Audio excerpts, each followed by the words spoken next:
Hello, it's Teacher TJ, the Organic Educator, and this is the Life in the Day at Tijarah with me. All right, so this is a teacher's summers off, and I want to show you my little free library. Do you see it right there? It needs a little dusting off, okay, because it's just been through a lot, and I've been super busy.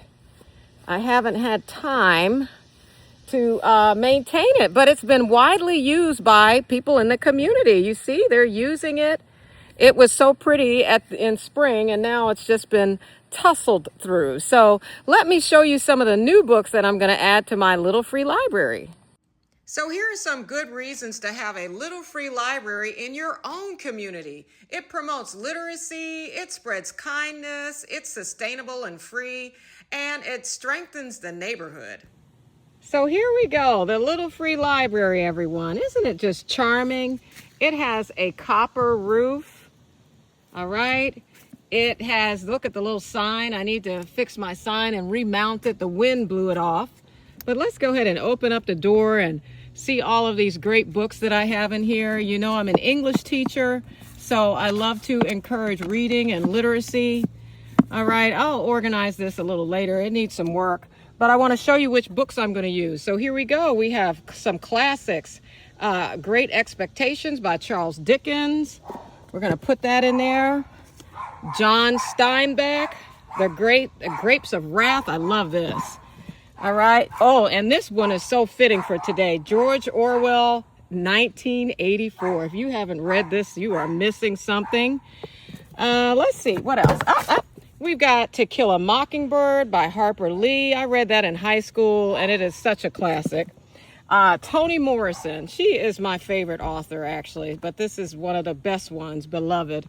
And you know there's a movie as well. Nathaniel Hawthorne, The Scarlet Letter. So that's what we're going to put in the little free library today.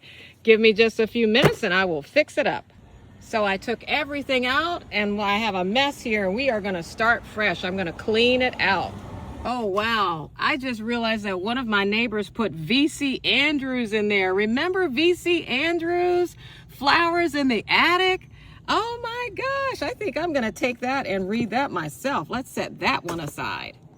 Wow. And a neighbor put A Little God Time for couples. I think I'll set that aside for my pile to read. Wow. My neighbors are really participating in this, contributing to this little free library. I'm so proud. Okay, so I organized it just a tad, and I have room for some more books. So let's see what else I can add to it. And I cleaned it up. It is an outdoor feature, so it's not going to be perfect, but it was filled with cobwebs. So let's find some more books. All right, so on my way back into the house to find some more books to share and add to my little free library. This is Tijarah. If you've never been to Tijarah, it is such a charming community. It is a lake community, and there are little free libraries along the street. I just love this place. And this is my exercise for the day, by the way, for my weight loss, back to school weight loss challenge. Just working out in the yard and cleaning up. Okay, let's get some more books. Okay, so I found some young adult literature to add to the little free library.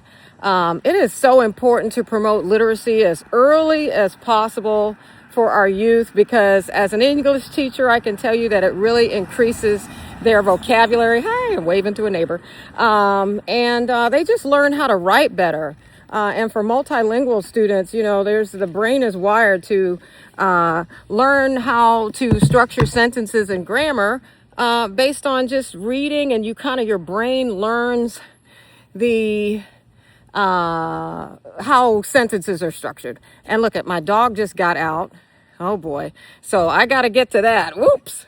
Okay, so let's try this again. My Maltese dog got out of the house. All right, and running around the yard. You know, they are runners. They will try to escape. All right, so we were talking about young adult literature. So I'm adding this to the free library, and here we go. Getting that all in there and filling it up. Sometimes you got to find books that are actually going to fit. Here we go. Somebody might like that one.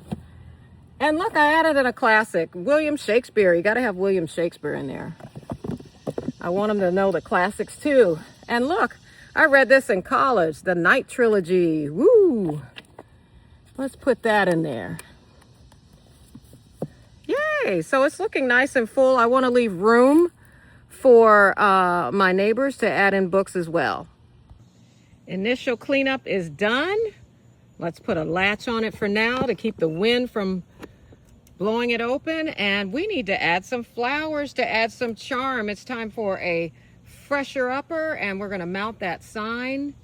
And we need to make sure that these flowers are deer resistant. We've had a drought, so my plants are looking pretty miserable here. But it's time to just clean this area up. So stay tuned. So it's important to keep it deer resistant in my community. They will devour anything. Try some black-eyed Susans, okay, or yarrow, or a purple cornflower. All right, I've made a big mess here, and I can't wait to show you the finished product.